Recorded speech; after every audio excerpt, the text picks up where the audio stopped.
Hello, good morning. So, in today's class, we'll be talking about economic reforms in India. Economic reforms in India is quite interesting, and it happened in 1991. It all started in July 1991. So, what do we mean by a reform? A reform means we all know that re plus form, reform, that is to bring in the change. So, why we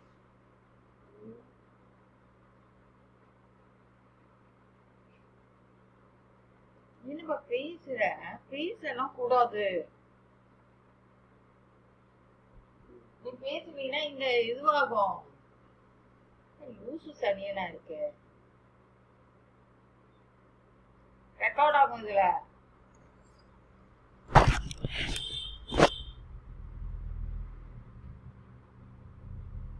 தயவு பண்ணி இந்த கேடெல்லாம் பண்ணாத குரங்கு.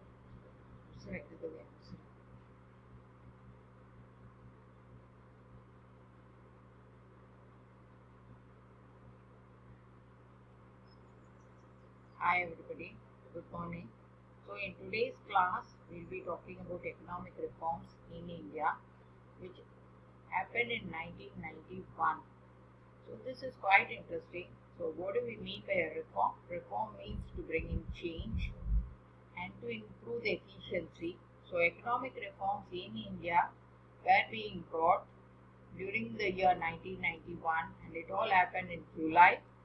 And the basic idea is to increase the economic performance of the country because the country was in trouble. The economic conditions were not up to the mark. The central government was in deep debt, and the World Bank and the International Monetary Fund were asking Indian government, which was then headed by Mr. Narsima Rao, when Mr. Manmohan Singh was the finance minister. The WTO and IMF and World Bank have asked the Indian government to implement new economic policy or bring in economic reforms so that they can provide loans to the Indian government and to bring in economic changes here in India. So that is what happened in 1991, and that's the reason behind this. One of the reasons behind this new economic reforms would happen in 1991. And whenever we talk about economic reforms which happened in 1991, we always talk about an acronym, that is LPG. L for liberalization, P for privatization, and G for globalization. So that's what we call it as LPG. Otherwise being called as, sometimes it is also being called as PLG and all, that is privatization, liberalization and globalization in the reverse order part of it. So this is basically the economic reform. In short, we can say that economic reform in India, that is the big elephant. Normally Indian economy is being called as a big elephant, and China's economy is being called as a dragon, and Indian economy always being called as a big elephant because our population is huge, and India is a subcontinent where, so it is being called as a elephant, and Indian economy is always being referred to as an elephant, massive in size. So economic reforms were basically being needed. As we said earlier, there were problems, the expenses were more and the income was less, and borrowings were high, and as the expenses were more and income is less, normally when it happens in a family, it will result in budget deficit. Like that, there was a huge deficit in Indian budget before 1990s.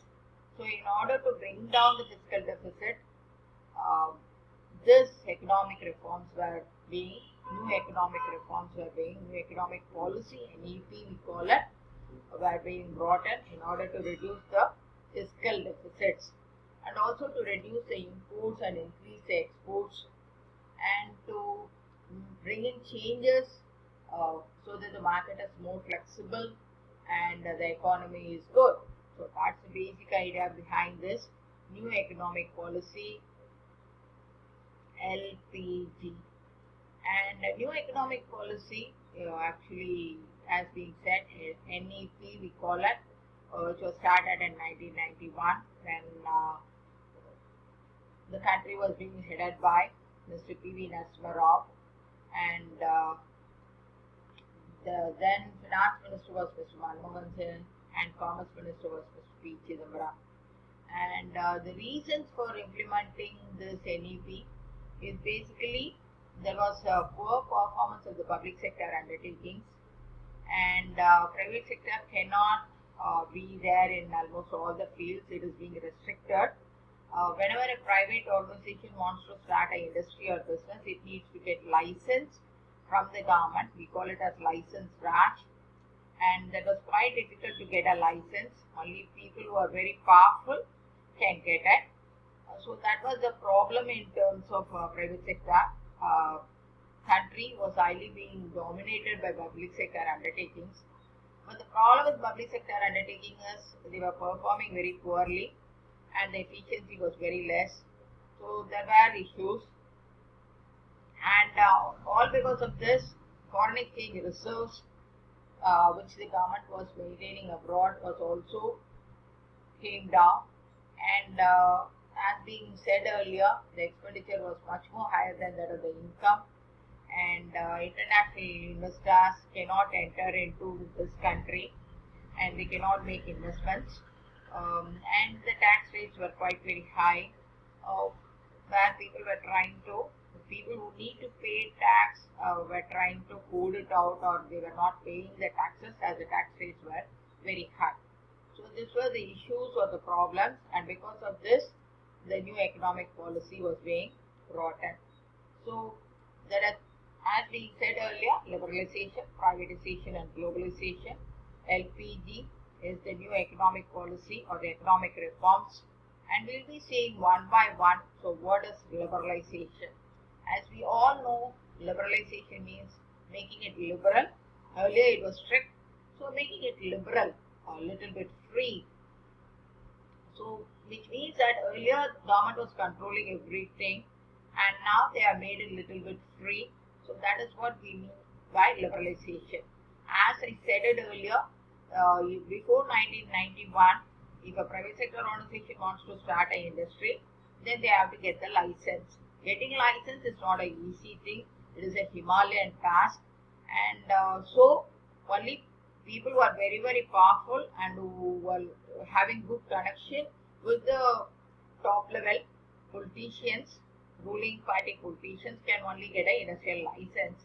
That's what Dhirubhai Ambani, the founding chairman of Reliance Groups and the father of Mukesh and Anil Ambani, said that I am willing to salute even a peon, that is the messenger of a minister, because he is the one who is going to help me out whether the minister is there or not, and by means of getting such valuable information I can get the license.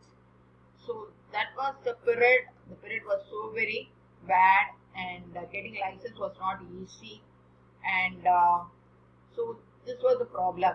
And by being in 1991, they have removed this license Raj, and they have made the economy open, and any private organization which wants to start a business can easily do it.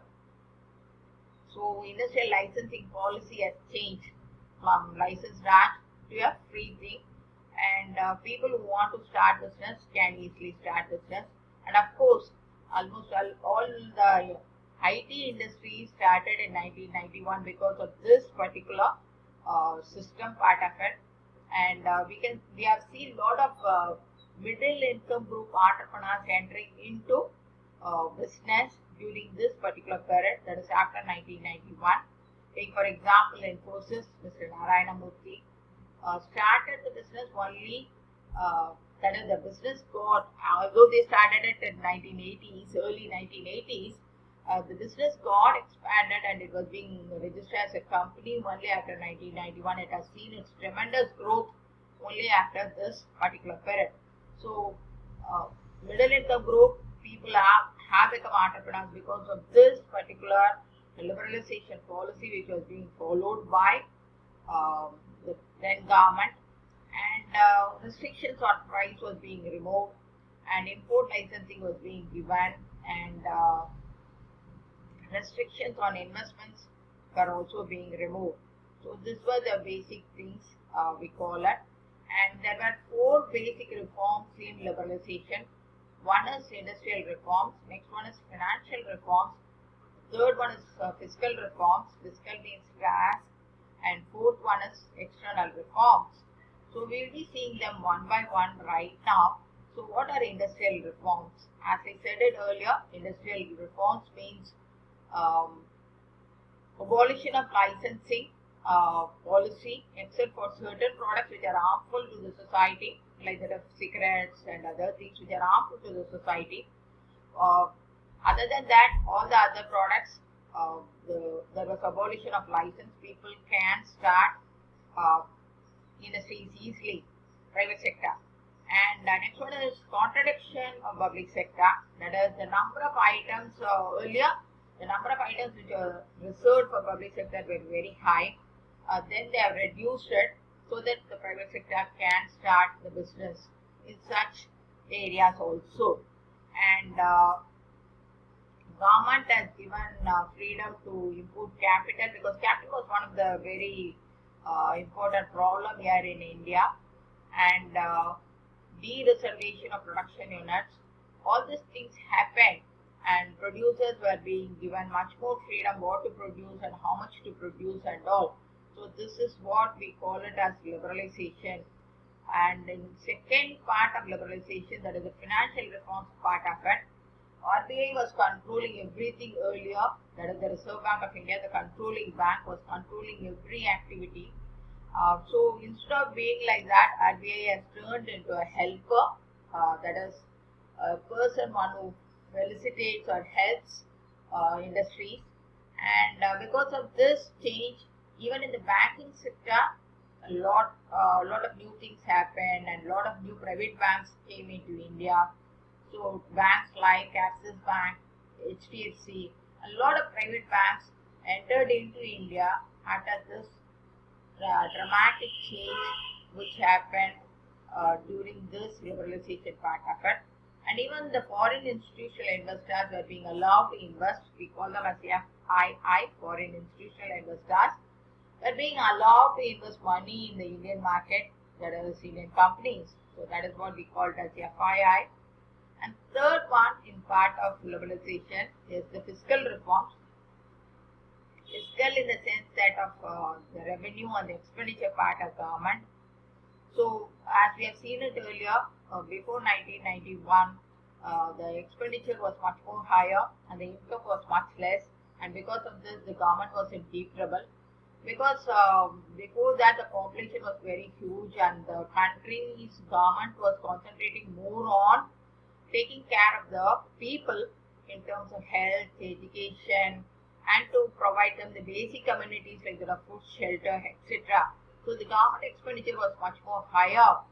So this is what happened earlier to 1991, and the taxes were also very high, and the people who were earning more were trying to evade taxes, that is run away or to hide it out.